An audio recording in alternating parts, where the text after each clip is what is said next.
El 27 de febrero de 1943, 8 hombres atravesaron sigilosamente un bosque nevado en lo más profundo de la Noruega ocupada por los nazis. La suerte de la guerra se volvía contra Alemania. Uno de sus ejércitos acababa de rendirse en Stalingrado. Pronto, estos 8 combatientes infligirían otro golpe devastador que no sería divulgado hasta el final de la guerra. Su objetivo era la planta secreta donde se producía agua pesada, ingrediente básico para la bomba atómica de Hitler.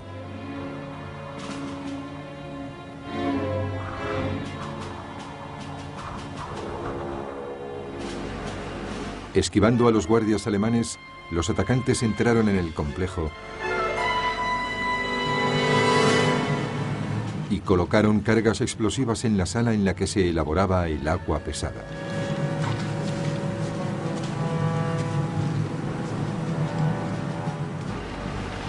Los saboteadores huyeron sin ser vistos, dejando como tarjeta de visita un subfusil Tommy Gun británico.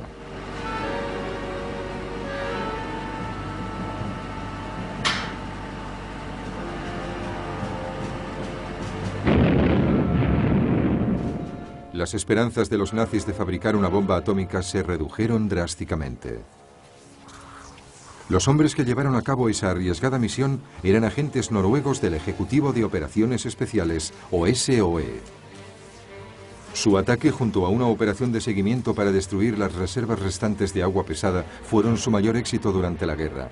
El SOE desplegaba a sus agentes en los países ocupados por las fuerzas alemanas, italianas y japonesas. Su misión principal era apoyar a los movimientos de resistencia locales y hacer todo lo posible por obstaculizar las acciones bélicas del eje. Aunque trabajaban en secreto, los miembros del SOE y los movimientos de resistencia pueden contarse entre los más audaces gladiadores de la Segunda Guerra Mundial. A finales de junio de 1940, la práctica totalidad del continente europeo, salvo los Balcanes en el sudeste, estaba bajo el dominio del eje. Gran Bretaña y su imperio se enfrentaban a este en solitario, y aunque Gran Bretaña estaba amenazada por la invasión alemana, su primer ministro, Winston Churchill, estaba decidido a contraatacar. Para ello formó los comandos que atacarían la costa de la Europa ocupada.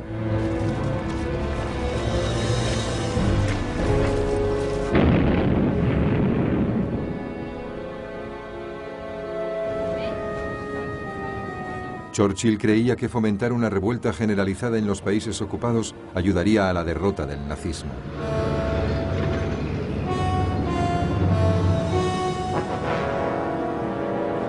Pero se necesitaba una organización para coordinarlo todo.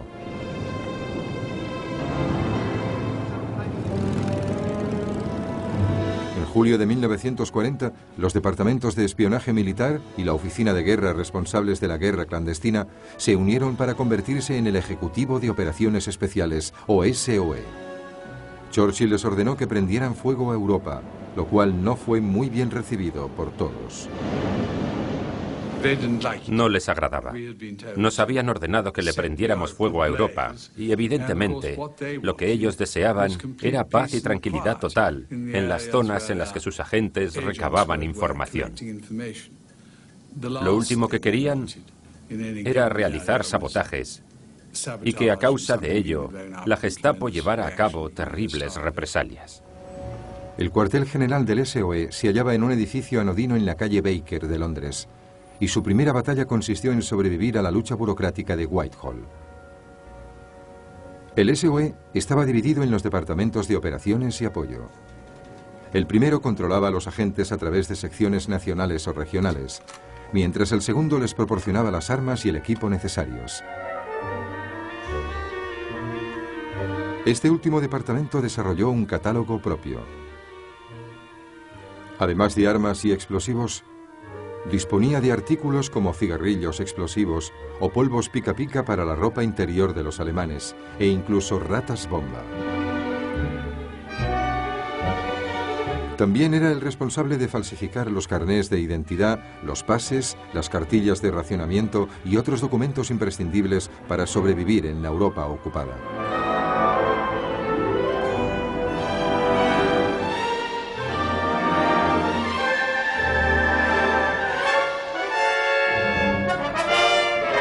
Al principio a los agentes se les entregaba la ropa de los refugiados que llegaban a Gran Bretaña, pero pronto el Departamento de Apoyo tuvo que organizar su propia sección de camuflaje, especializada en fabricar ropa de diseños continentales.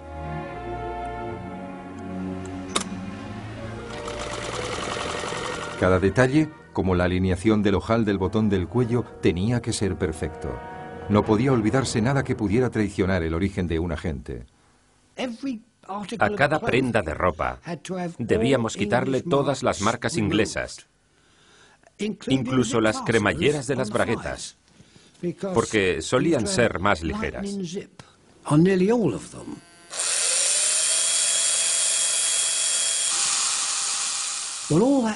Había que sacarlo todo, utilizando un taladro de dentista, porque cualquier error delataría a los infiltrados. Se trataba de un trabajo muy laborioso, porque las vidas de los agentes dependían de él. Esos hombres y mujeres eran el principal valor del SOE y tenían que penetrar en pleno territorio enemigo.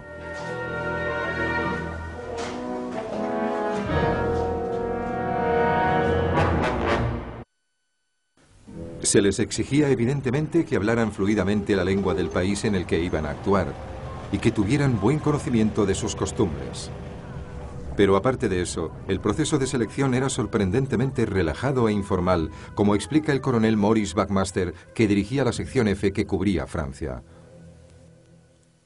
Evidentemente, les sometíamos a un exhaustivo examen a propósito de sus vidas, qué habían hecho y por qué lo habían hecho. Después teníamos que juzgarlos y decidir, creo que este chico podría hacerlo, o no creo que este chico pueda lograrlo.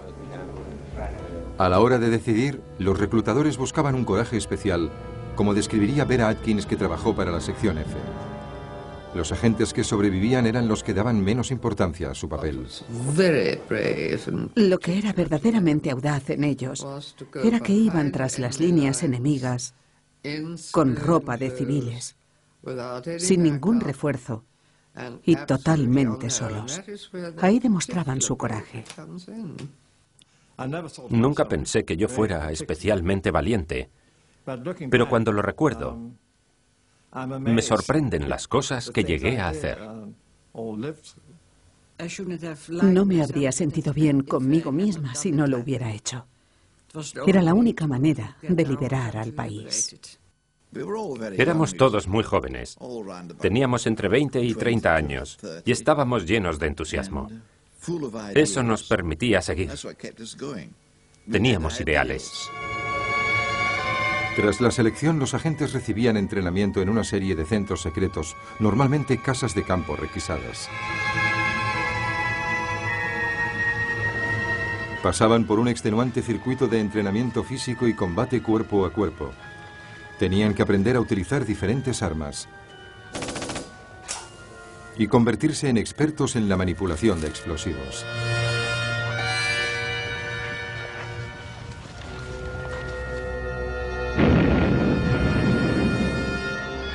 Después, los agentes recibían su tapadera y su nueva identidad e información sobre los métodos de seguridad del eje.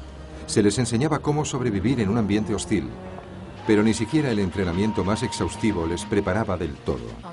Fui a Orleans con mi comité de recepción. Entonces vi a mis primeros alemanes.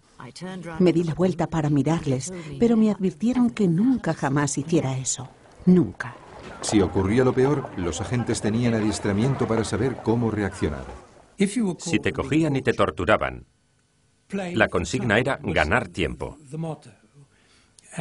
Así que usando tu imaginación sobre lo que sabías, sobre tu circuito y lo que ellos podían saber de tus movimientos, tenías que intentar conseguir 24 horas o más antes de que utilizasen electricidad para aplicártela en tus partes, o lo que fuera. Con esa aterradora advertencia sobre los peligros a los que se enfrentarían, los agentes enviaban entonces al objetivo.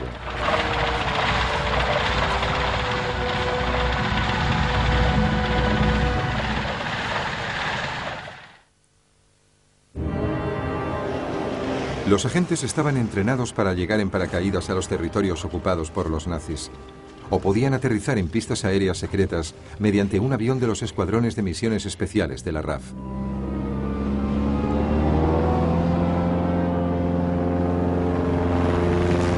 Cuando aterrizaban, la misión de los agentes era establecer y coordinar las redes de resistencia. Francis Camers, un antiguo profesor de escuela que estableció una gran red en el sur de Francia, describe lo que se necesitaba. La red iba a operar contra objetivos determinados: sabotaje industrial, ataques sobre ferrocarriles, comunicaciones telefónicas, cosas de ese tipo, y realizar además guerra de guerrillas. Eso significaba que había que encontrar un líder local en el que la gente confiara. Debía tener un equipo de entre 15 y 20 hombres, disponer de su propio campo para paracaidistas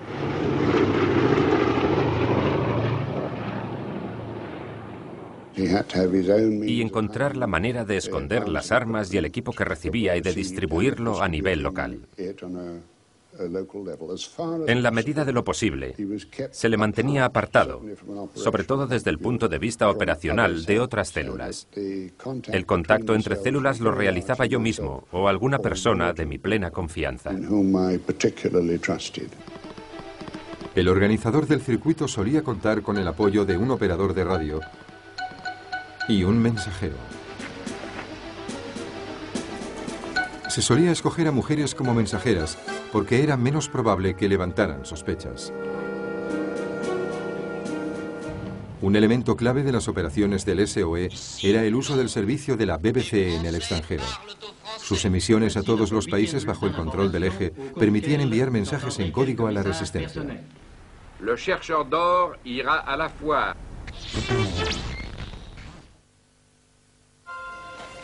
El SOE estaba en su momento más activo en Europa cuando logró numerosos éxitos, pero también algunos trágicos fracasos.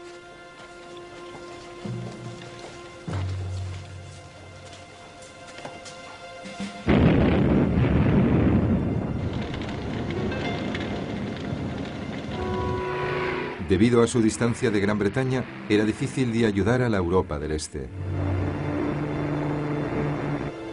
El gobierno libre de Polonia estaba ansioso por hacer todo lo que estuviera en sus manos para fomentar la resistencia contra los alemanes. El Ejército Nacional Polaco, que era como se denominaba la resistencia, aceptó a agentes del SOE para ayudarles y consiguieron algunos logros. Pero cuando se sublevó contra sus opresores alemanes en Varsovia, en agosto de 1944, fue aplastado tras una dura batalla de 6 semanas. La sección polaca del SOE consiguió organizar algunos lanzamientos de suministros, pero se vio muy limitada por la escasa disposición de Moscú de que se lanzasen desde territorio soviético. En cambio, en Checoslovaquia el SOE consiguió un éxito significativo. En septiembre de 1941, el implacable Reinhard Heydrich se convirtió en el gobernador de Bohemia, como los alemanes llamaban a esa parte del país. Su crueldad convenció al gobierno checo en el exilio de que debía ser asesinado a toda costa. La primavera siguiente, 2 agentes del SOE llegaron a Checoslovaquia. La mañana del 27 de mayo de 1942 tendieron una emboscada a Heydrich de camino a su despacho. Cuando la subametralladora se encasquilló, los agentes consiguieron herirle con una granada.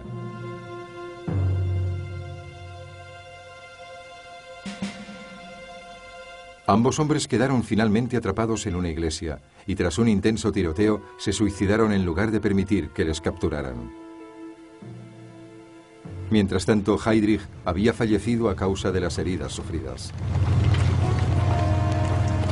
La represalia nazi fue atroz. Mataron a más de 5.000 personas, incluidos los habitantes de 2 pueblos, Lesaki y Lidice, que fueron totalmente destruidos. El asesinato de civiles inocentes en venganza por la actividad de la resistencia fue algo habitual en los países ocupados por los alemanes. Supuso el terrible precio que tuvieron que pagar para que el SOE pudiera prender fuego a Europa.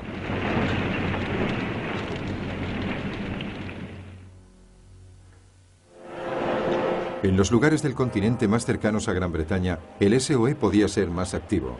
En Dinamarca, país pequeño y relativamente poblado, era difícil penetrar, pero a partir de 1943 la resistencia se volvió cada vez más efectiva. El SOE organizó huelgas industriales generalizadas y sabotajes, obligando a los alemanes a que permanecieran 5 divisiones militares en el país para que mantuvieran el orden.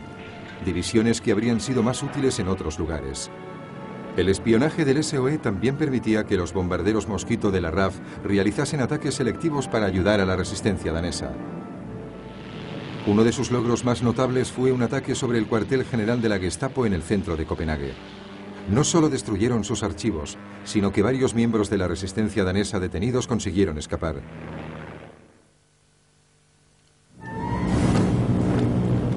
El golpe más decisivo del SOE en Noruega también se organizó desde el aire.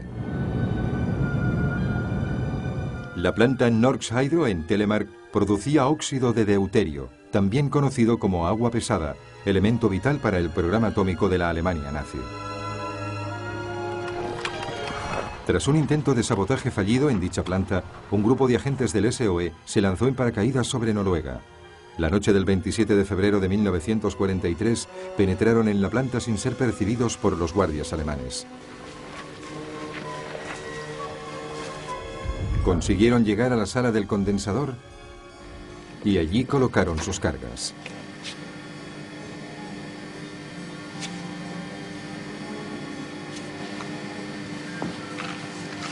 Encendieron las mechas y huyeron rápidamente.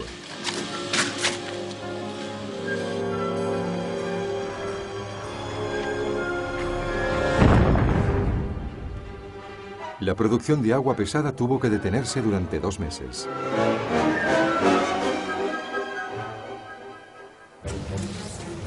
Los agentes del SOE se retiraron al bosque.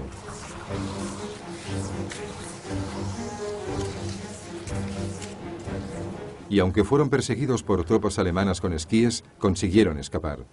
2 de los agentes se quedaron en Noruega para vigilar la actividad alemana. En noviembre, tras un ataque aéreo estadounidense sobre la planta, los alemanes decidieron cesar la producción de agua pesada y trasladar sus reservas a Alemania. Durante la primera fase del viaje debían transportar el agua pesada por tren hasta un lago cercano. Y para cruzarlo, los vagones se cargaron en un ferry.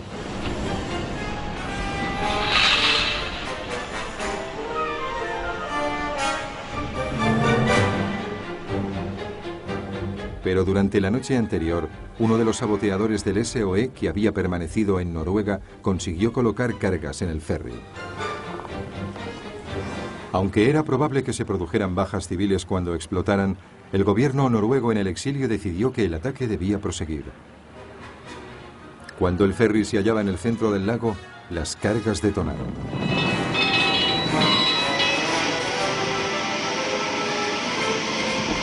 Los vagones de tren que contenían el agua pesada se hundieron en el lago y eso significó el fin de las esperanzas de Hitler para la fabricación de la bomba atómica. Los ataques de Telemark supusieron sin duda los éxitos más importantes del SOE durante la guerra. En contraste, sus actividades en Holanda le llevaron a su mayor fracaso.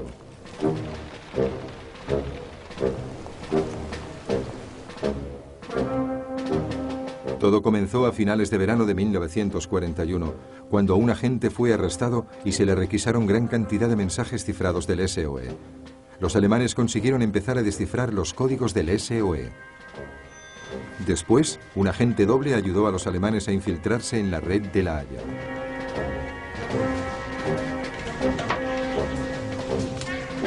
En marzo de 1942, Haber Lowers, un operador de radio que acababa de llegar, fue arrestado. Su captor, el oficial de contraespionaje comandante Hermann Giskes, le obligó a transmitir mensajes al SOE de Londres. Aunque Lowers no emitió deliberadamente su código de seguridad para indicar que le habían capturado, lo cual fue percibido por Londres, la sección holandesa del SOE inexplicablemente concluyó que debía de tratarse de un simple descuido.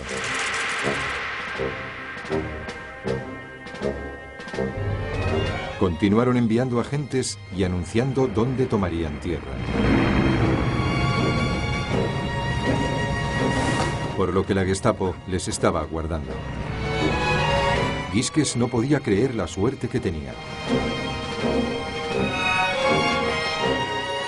El Englandspiel, o Juego de Inglaterra, como se denominaba la operación, duró hasta 20 meses. Atraparon a 61 agentes, la mayor parte de los cuales fueron ejecutados. No fue hasta noviembre de 1943 cuando Londres finalmente supo lo que había ocurrido. Y fue solo después de que 2 agentes detenidos, John Ubing y Peter Duerlein, lograron escapar y llegar hasta Suiza, país que era neutral. Allí se dirigieron a la embajada británica y explicaron la terrible historia. Aunque el SOE envió más agentes a Holanda, sus relaciones con la resistencia holandesa quedaron muy dañadas. Nunca se ha dado ninguna explicación convincente para ese lamentable error de seguridad.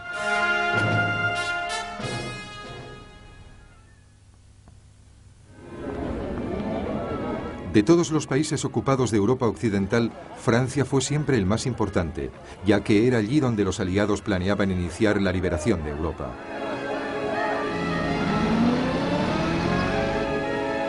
Unas defensas alemanas cada vez más fuertes hacían que se tratase de una misión sumamente arriesgada, y ahí la resistencia francesa jugaría un papel fundamental.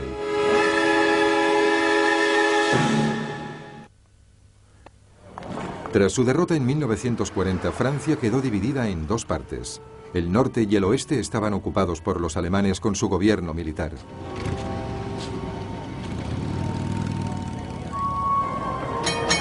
El resto del país tenía un cierto grado de autonomía bajo el régimen de Vichy del mariscal Philippe Pétain. Para el SOE era más fácil operar allí. Aún así, los agentes dobles y la odiada fuerza policial de Vichy, la milicia, constituían una amenaza muy real. Los miembros de la milicia no sentían ningún remordimiento al arrestar a compatriotas sospechosos de actividades de la resistencia. En toda Francia la industria estaba volcada en el esfuerzo de guerra nazi, y eso le dio al SOE una de sus mejores oportunidades. Los ataques del mando de bombarderos de la RAF contra objetivos industriales eran desastrosamente imprecisos y causaban bajas civiles generalizadas. El SOE sugirió entonces una campaña coordinada de sabotaje contra objetivos específicos. Un caso concreto fue la gran fábrica de armas Le Creusot en el este de Francia, cerca de la frontera suiza. En verano de 1943, 2 agentes, Raymond Basset y André Jarrot, que habían sido reclutados en la zona, volvieron a ella en paracaídas. Jarrot explicaría más tarde su objetivo. Deseaba atacar fábricas, pero no destruirlas ni matar a sus trabajadores. Quería acabar con sus medios de producción, es decir, los transformadores eléctricos, las turbinas y los motores. Los reparaban y yo los volvía a destruir. Estaba orgulloso de cumplir con mi deber. El SOE había logrado identificar las principales líneas eléctricas y transformadores que proporcionaban energía, lo que se apodaba la Crux de Francia. Estos serían los objetivos seleccionados.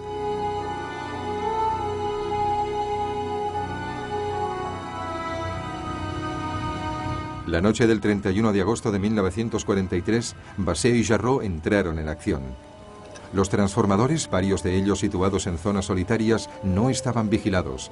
Les colocaron bombas magnéticas con temporizadores.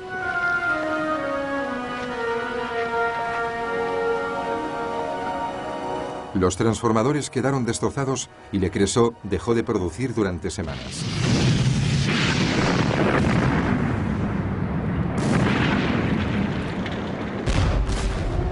Harry Rie sugirió una operación similar tras comprobar cómo bombardeaban la fábrica Peugeot sin éxito.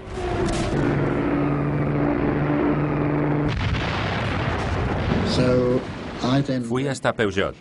Me puse en contacto con Rudolf Peugeot y le dije, ¿no sería mucho mejor que realizáramos el sabotaje en tierra de forma que la RAF no volviera? Y él me contestó que sí, que me podría presentar a alguien, que a su vez me pondría en contacto con otra persona para introducirme en la fábrica y estudiar las posibilidades de sabotaje. Tras eso no volví a entrar. Se organizó un pequeño equipo, quizás de media docena de personas, y yo les proporcioné los explosivos. Eran principalmente bombas magnéticas que se podían colocar en una máquina con un temporizador, para que estallaran al cabo de media hora, 1 hora o 2. Se podían llevar a cabo acciones similares para detener el sistema de transporte.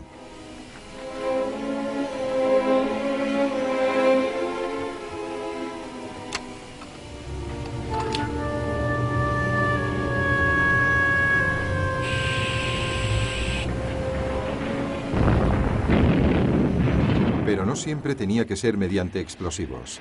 Pegleg solía cambiar los enganches de los vagones. Así que el ácido sulfúrico que esperaban en Lorient para las baterías de los submarinos acababa en Amiens, en los aeródromos de cazas, donde esperaban propulsores variables o piezas de carburador o Dios sabe qué. Y la frustración y las molestias producidas eran inmensas. Y esto era algo muy difícil de detectar. Nunca pillaron al viejo Pegleg. El cada vez mayor número de redes del SOE en toda Francia proporcionaban datos valiosos sobre la posición de las unidades alemanas y vigilaban la construcción de sus defensas costeras, el famoso muro atlántico de Hitler, ya que al final toda la actividad de la resistencia era una preparación para la liberación de Francia y de Europa.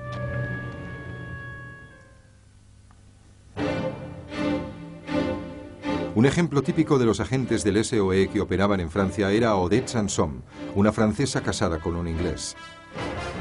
Aunque tenía 3 hijas pequeñas, Odette, motivada por la derrota de su país, se presentó voluntaria para el SOE. La llevaron en barco desde Gibraltar a la Riviera francesa, que estaba bajo el control de Vichy, y desembarcó allí a finales de octubre de 1942.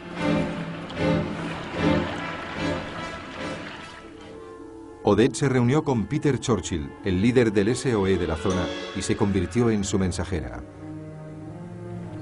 Su misión principal era ayudar a organizar un ejército clandestino de 20.000 hombres que la resistencia local afirmaba poder conseguir. Pero eso se volvió mucho más arriesgado cuando unas semanas después los alemanes se apoderaron de todo el territorio de Vichy tras los desembarcos aliados en el norte del África francés.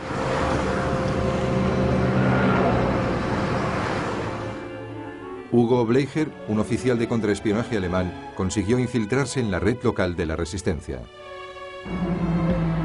Utilizó las conversaciones sueltas que oyó para localizar y arrestar a Churchill y Odette en la primavera de 1943. Los 2 agentes del SOE fueron conducidos a París, donde Odette sobrevivió a meses de insoportables torturas a manos de la Gestapo sin revelar ningún dato de importancia. Tras la guerra pudo hablar de sus experiencias. En ese lugar, lo único que podías intentar mantener era una cierta dignidad. No había nada más. Solo podías salvaguardar algo de tu dignidad y demostrar que mantenías el ánimo. Supongo que eso me hizo seguir adelante. Cuando todo se te hace insoportable, te inspirabas en muchas cosas, gente, situaciones que recordabas, que habías oído mucho tiempo atrás, o quizás simplemente un poema o una canción.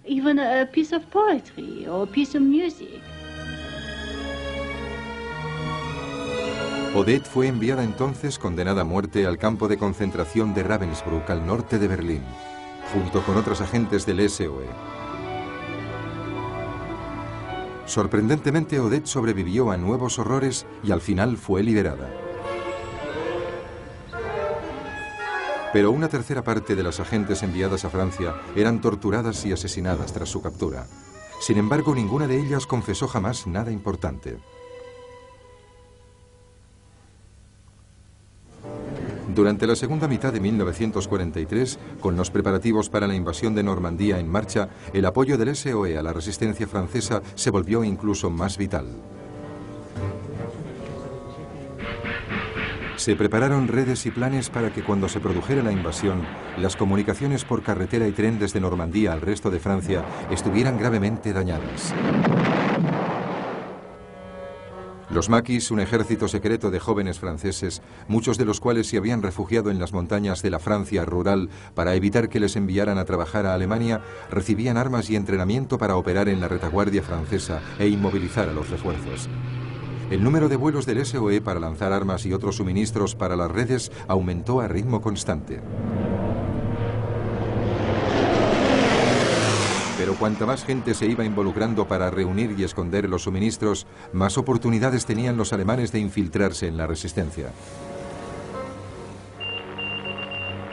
A principios de 1944, muchas de las figuras clave de la resistencia en el norte de Francia fueron encarceladas en Amiens.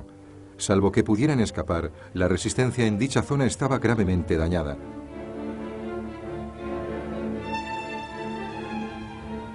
El SOE suministró a la RAF la información sobre el ala de la cárcel en la que se alojaban los prisioneros. La mañana del 18 de febrero de 1944, los Mosquito hicieron un osado ataque a baja altura sobre la prisión, gracias al cual sus muros se vinieron abajo, permitiendo así que 250 prisioneros escaparan. El día de, las redes de la resistencia volvieron a funcionar.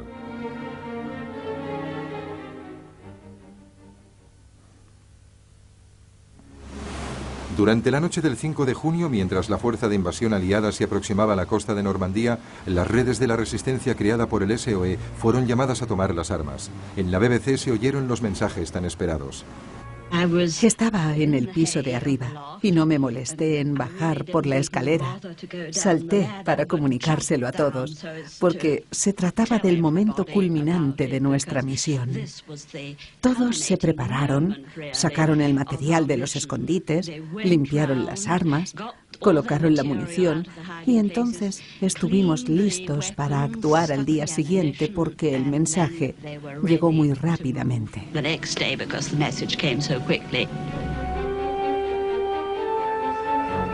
Se inició una campaña de sabotaje cuidadosamente planeada en las rutas que conducían a Normandía desde el sur.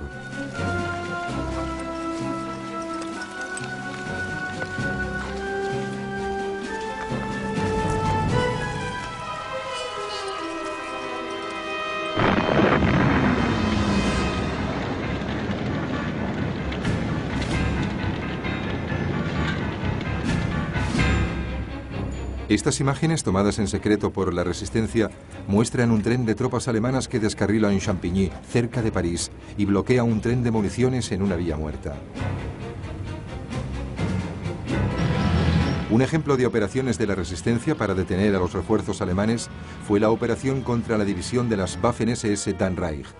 Empezó con la identificación de los vagones en los que debían transportarse los Panzers desde el sur de Francia. Los vagones eran vitales, porque había 3 o 4 en una pequeña estación situados en una vía muerta, y 3 o 4 en otra. Se dirigían a distintos lugares. Apenas se quedaban más de 1 o 2 días en la estación de clasificación de Mont-Leblanc. Para ocuparse de este asunto, a la red de Tony Brooks se le ocurrió un método de ataque novedoso y efectivo. El viejo Michel utilizó viejos aparatos de engrasar ruedas de tren, aplastados y con una hendidura al final. Mezclábamos grasa recuperada con óxido de aluminio en el garaje en grandes cantidades. Le dimos otros aparatos a mucha gente joven, incluida una de sus hijas, para que salieran y boicotearan las ruedas de tren. Los aparatos resultaron muy efectivos. Las ruedas de los vagones se atascaron y el Das Reich tuvo que desplazarse a Normandía por carretera. Otras secciones de la resistencia entraron en acción. Los maquis de Curras y Cross lograron retrasarlos. Después tuvo lugar la masacre de Oradour-sur-Glane, y más tarde se demoraron al norte de Limoges y también cuando llegaron al Loira. Habían planeado llegar a Normandía, a Caen, en 4 días y tardaron 16. El SOE coordinó operaciones similares para coincidir con los desembarcos aliados en el sur de Francia en agosto de 1944. Durante el rápido desplazamiento hacia el norte de las fuerzas estadounidenses y francesas, la resistencia hizo de guía y proporcionó información sobre la posición de las formaciones alemanas. El SOE también intervino en otros lugares del Mediterráneo. En 1941 fundó un segundo cuartel general en El Cairo para cubrir Oriente Medio y los Balcanes, que pasó a ocuparse de algunas misiones del cuartel general en Oriente Medio de las Fuerzas Especiales. El principal proyecto que heredó el SOE fue el de ayudar a la liberación de Abisinia en manos italianas. El coronel Ord Wingate, que más tarde fundaría los Chindits, jugaría un papel importante. Acompañado por el emperador abisinio exiliado Haile Selassie, dirigió una fuerza conjunta de abisinios y sudaneses en un ataque sobre Abisinia desde Sudán que logró gran éxito. El momento culminante llegó el 5 de mayo de 1941, cuando Wingate y sus hombres escoltaron al emperador hasta su capital, Addis Abeba. Al SOE se le reconoció parte del éxito, pero su reputación en el Cairo no se benefició de ello.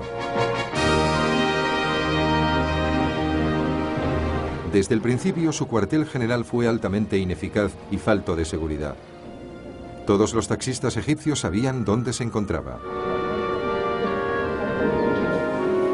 El problema principal del SOE era que no disponía de un buen servicio de espionaje, principalmente debido a que el servicio de inteligencia británico no quería proporcionarles ninguna información. A su vez, los datos que conseguía el SOE para Londres no eran de fiar. En ningún sitio fue este hecho más evidente que en los Balcanes. Tras la ocupación alemana de Yugoslavia se formaron dos grupos de resistencia diferente. Uno, conocido como los Chetniks, estaba dirigido por el monárquico coronel Draža Mihailović. El otro estaba bajo el puño de hierro del comunista Josip Tito. Inicialmente el gobierno británico apoyó a Mihailović, pero tras una serie de misiones del SOE que culminaron con una visita del representante especial de Churchill, Fritz Roy Maclean, el apoyo pasó a Tito y sus partisanos. Como dijo Churchill, estos parecían estar matando más alemanes.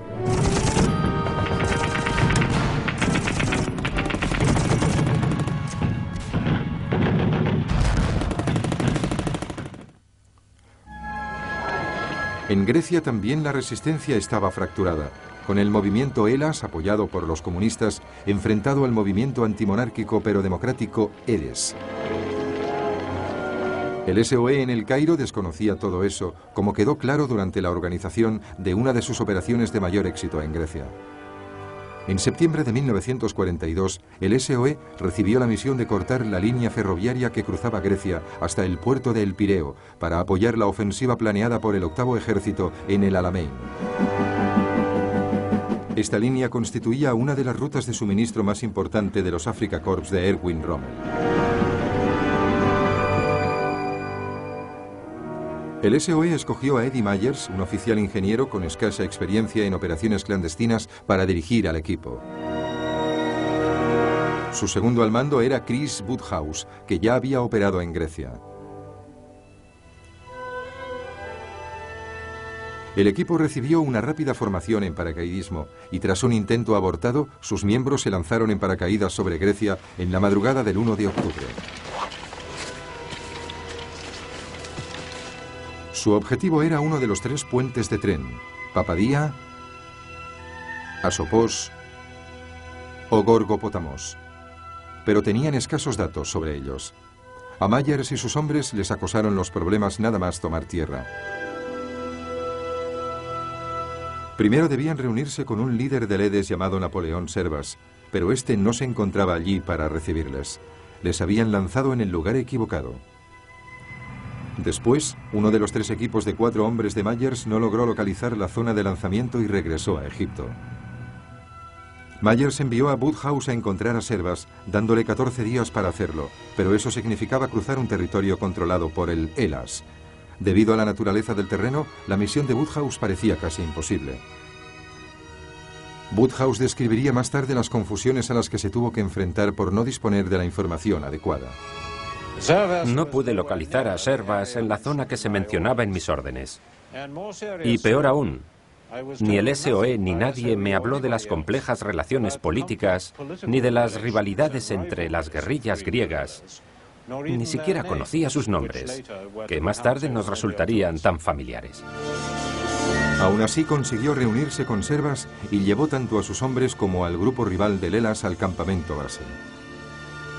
El equipo del SOE que faltaba, que se lanzó 3 días después, también fue localizado.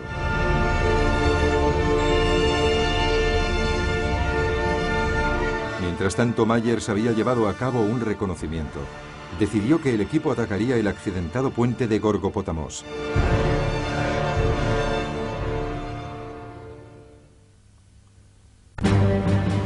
El equipo del SOE y sus compañeros de la resistencia griega llegaron al puente de Gorgopótamos la noche del 25 de noviembre. Los lugareños les ayudaron a transportar los explosivos necesarios hasta su objetivo y los colocaron en su lugar mientras trenes de suministro pasaban por encima de ellos. Los andartes, como se conocía a los luchadores de la resistencia griega, atacaron los puestos de guardia italianos que cubrían el puente. Entonces llegó la señal de que las cargas estaban a punto de explotar.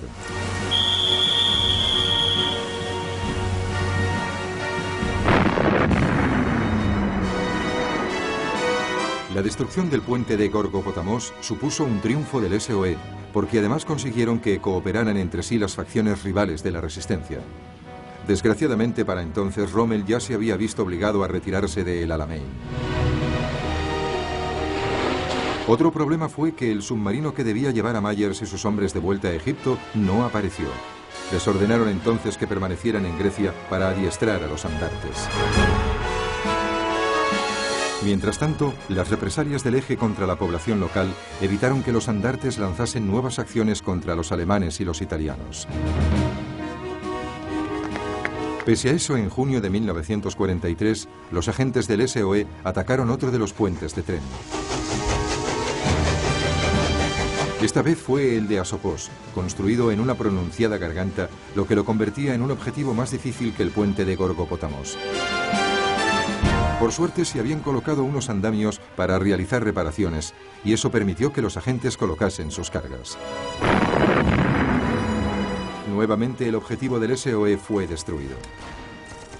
Pero tras ese segundo éxito, los andartes empezaron a enfrentarse entre sí. Eso degeneró finalmente en una guerra civil a finales de 1944, después de que Grecia fuera liberada.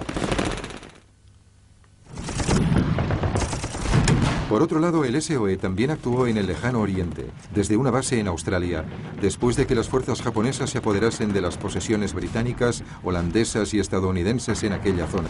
Los problemas a los que se enfrentó allí eran muy diferentes a los europeos.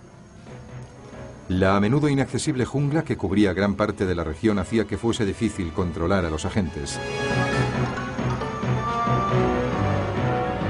Mientras que en las ciudades y los pueblos, un agente occidental se hacía notar en demasía. Una de las operaciones exitosas contra el puerto de Singapur estuvo dirigida por el capitán Ivan Lyon. Su grupo de saboteadores partió hacia Australia en la operación Jaywick, en un barco de pesca japonés capturado en agosto de 1943. Tras un épico viaje de 3 semanas a través de más de 3.000 kilómetros de aguas controladas por los japoneses, consiguieron llegar a una isla cerca de Singapur sin ser descubiertos.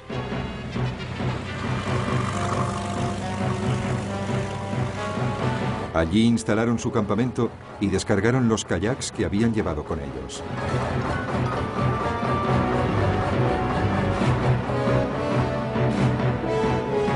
La noche del 26 de septiembre de 1943, 3 kayaks cruzaron el canal hasta el puerto.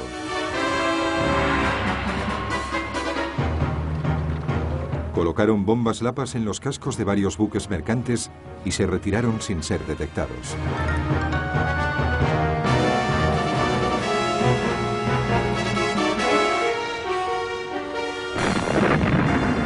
Se hundieron 50.000 toneladas de barcos enemigos, pero el segundo intento, un año después, fue un desastre, y Lyon y todo su equipo resultaron muertos o capturados por los japoneses y más tarde ejecutados. En Malasia, el agente del SOE, Freddie Spencer Chapman, que conocía bien el país, consiguió organizar una red de resistencia. Estaba formada por chinos nativos que querían vengar las atrocidades cometidas por los japoneses en China. Spencer Chapman y sus hombres iniciaron una ardua campaña contra las comunicaciones japonesas en Malasia. Volaron puentes, realizaron emboscadas a convoyes y retuvieron grandes cantidades de tropas japonesas lejos del frente. En Birmania, el SOE y su equivalente estadounidense, la Oficina de Servicios Estratégicos, utilizaron a las tribus de las colinas del norte del país. Durante otras etapas de la campaña de Birmania, los indígenas lanzaron numerosos ataques y emboscadas sobre los japoneses que se retiraban y mataron a unos 14.000.